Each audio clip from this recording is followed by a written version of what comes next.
World leaders have picked their positions on Islam very carefully. Barack Obama has been accused of being too careful. And we are not at war with Islam. We are at war with people who have perverted Islam. While Stephen Harper has been accused of deliberately fanning flames. Why would Canadians, contrary to our own values, embrace a practice at that time that is not transparent, that is not open, and frankly is rooted in a culture that is anti-women? That was his take on women wearing the niqab. Ayaan Hirsi Ali says Harper has it right. I think that we are faced with an ideology that is dangerous. Hirsi Ali was raised in a strict Muslim home in Somalia, found asylum in the Netherlands to escape an arranged marriage, became a Dutch politician, even collaborated on a film critical of Islam's treatment of women. When I was 16, my father broke the news to me in the kitchen. "You are going to marry Aziz," he said.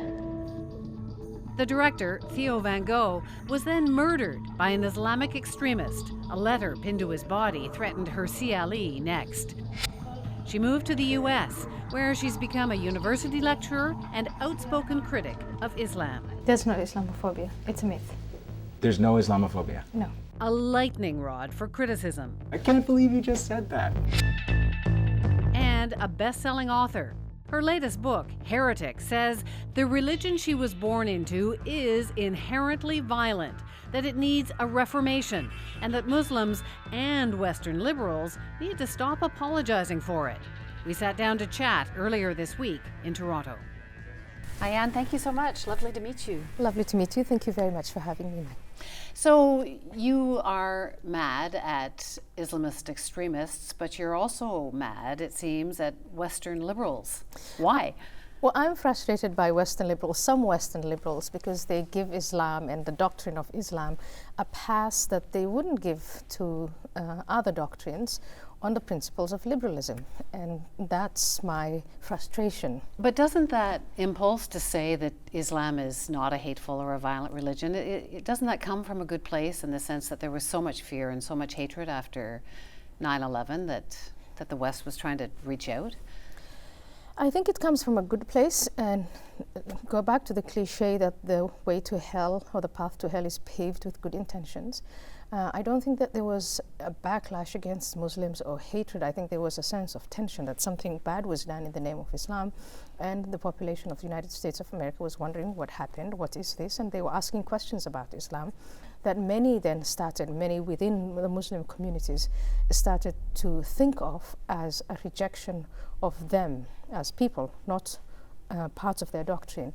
And unfortunately, we're still sort of entrenched in that place right after 9/11, where our leaders are saying Islam is a religion of peace, it's been hijacked by a few, it's perverted, and so we never get to review the doctrine. We just condemn the bad acts that's done in the name of the doctrine. Other religions aren't perfect either. Religion has been used by Judaism and Christianity to ill effect. It's not just Islam.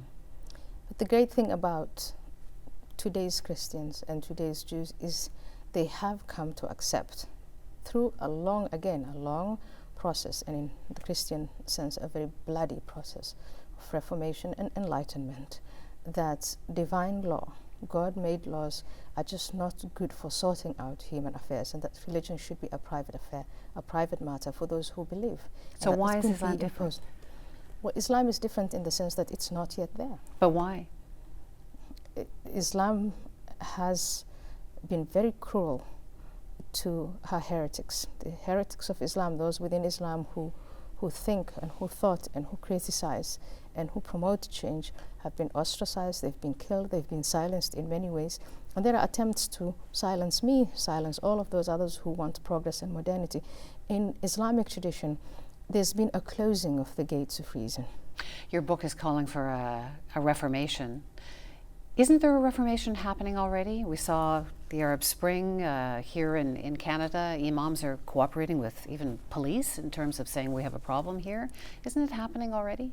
I clearly state in the book that a reformation is underway. My definition of a reformation is that within Islam, there are individuals who are asking the right questions, critical questions, and who are making choices, a choice for life, separation of politics from religion, equality of women, who are rejecting the many aspects of Sharia. And so that reformation is underway, and in that sense, again, that I say that's where I get my hope from, and these are the people we need to be backing. The Prime Minister of Canada, Stephen Harper, he's taken a fairly hard line on some of these issues.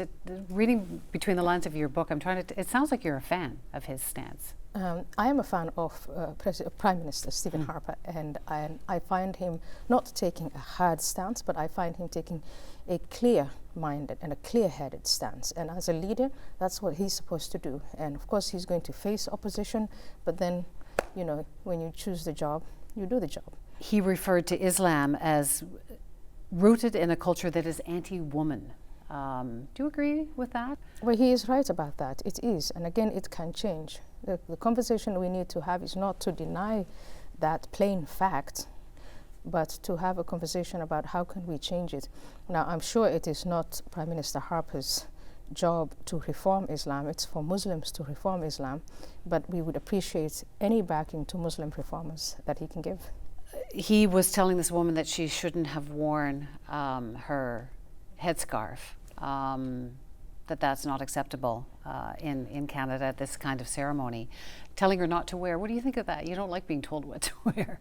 Well, I think, I don't know the specific case, but if it is the full face covering veil, where in many ways we see women declaring openly loyalty to the Islamic extremist agenda, and at the same time, not only women but also men going and taking the oath of citizenship in liberal countries. And I think it's extremely important to point out that hypocrisy. It doesn't mean that they're extremists, though, does it? Well, I think you've been seeing here citizens of Canada, along with citizens of other liberal countries, who have declared their loyalty to the caliphate, Islamic caliphate, that's just been declared, if one wants to think of it as a caliphate. But I do know that there's this split loyalty that is being demonstrated by people who are taking the oath of citizenship of the countries that their parents have migrated to or they have migrated to. But at the same time, their heart and their loyalty lies with a competing set of ideology, and I think it's very important that that's pointed out. A big number actually, of young Canadians are going over to Syria to fight, to join ISIS or Al-Qaeda. It's very hard for Canadians to understand this, but you say it sort of makes sense to you. How? It makes sense because as a young person, impressionable young person, you get preachers coming to you and asking you to start observing your religion, and you do. Observance in the sense of prayer and fasting and sticking to the rules. And then at some point they take it a little farther and a little farther and a little farther. And now there is this man who's declared an Islamic caliphate, and he's challenging young people who have bought into this conviction, who are driven by conviction, to come and join him in his Islamic state. I don't pretend that that is something that happens to only some people. I remember, and I say clearly, if I had been in Nairobi, if there had been an Islamic state when I was 15, 16, and I was drawn to this doctrine, I probably would have joined them.